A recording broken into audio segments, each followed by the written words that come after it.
tahun 1920-an itu ditemukan 70-an versi Mahabharata.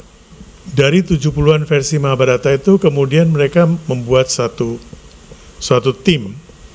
Ada banyak versi yang kemudian dalam versi Tulsidas dia dijelaskan sebagai bukan cuma titisan tapi dia adalah avatar dan sebagainya. Jadi banyak sekali cerita-cerita seperti yang penting adalah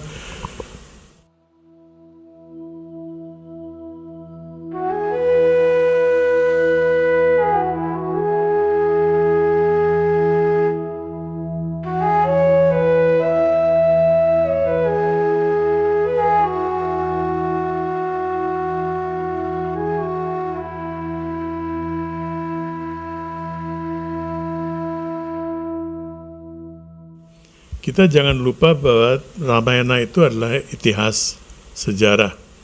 Krishna ini adalah itihas sejarah. Terus kita juga memiliki Purana. Purana itu legenda.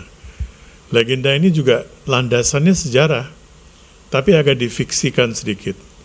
Kalau Ramayana dan Mahabharata itu adalah sejarah itihas, seperti inilah jadinya. Ya. Kendati demikian, awalnya ditulis dalam bahasa apa kita nggak tahu. Sekarang yang kita miliki adalah dalam bahasa Sanskerta. Tulisannya tulisan Devanagari. Tapi awalnya ditulis dalam skrip apa kita nggak tahu.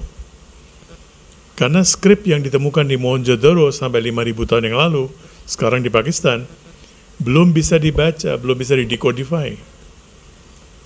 Kalau Mahabharata itu terjadi 5.000 tahun yang lalu, jelas belum ada tulisan Devanagari.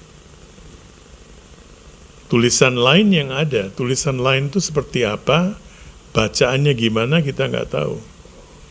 Jadi, saking lamanya, mungkin selama 1.000-2.000 tahun itu belum ada tulisan Devanagari, sehingga secara oral disampaikan dari satu generasi ke generasi berikutnya. Tentu, sehebat apapun memori kita, pasti ada yang agak terlupakan, ada yang mengandung persepsi kita, ya. Sehingga waktu tahun 1920-an itu ditemukan 70-an versi Mahabharata. Dari 70-an versi Mahabharata itu kemudian mereka membuat suatu tim untuk melihat bagian-bagian mana dari 70 versi itu yang sama.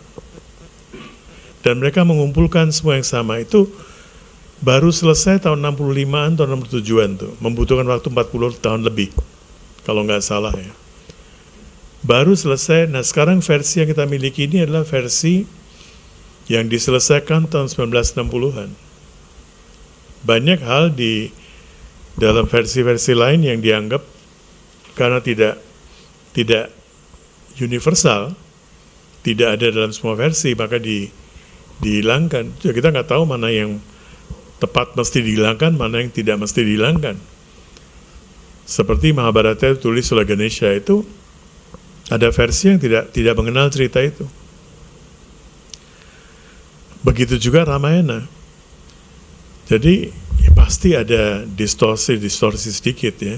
Seperti di Ramayana dalam Valmiki, ketika Rama disuruh pergi ke hutan, Rama itu bertanya, kenapa? Apa urusannya? Kenapa saya harus ke hutan? Tapi di versi-versi belakangan, Rama mengikuti begitu aja perintahnya. Ini menunjukkan dua hal yang berbeda. Dan di versi Ramayana yang paling universal, Valmiki, yang konon adalah versi pertama ya. Di situ di awal Ramayana sudah tulis, ini adalah cerita tentang Maryada Purushottam, tentang seorang manusia utama di zamannya yang mengindahkan Maryada, yang mengikuti sopan santun. Jadi Rama belum digambarkan sebagai titisan Dewa Vishnu. Dalam Ramayana Valmiki itu sebagai manusia utama, Purushottam. Ada banyak versi yang kemudian dalam versi Tulsidas dia dijelaskan sebagai bukan cuma titisan tapi dia adalah avatar dan sebagainya. Jadi banyak sekali cerita-cerita seperti yang penting adalah ajarannya. ajarannya. Kalau kita mau lihat versinya, banyak sekali versi yang beda-beda. Di Jawa misalnya Sunda, ada versi di mana Sita itu adalah anaknya Rahwana. Dia ada banyak versi.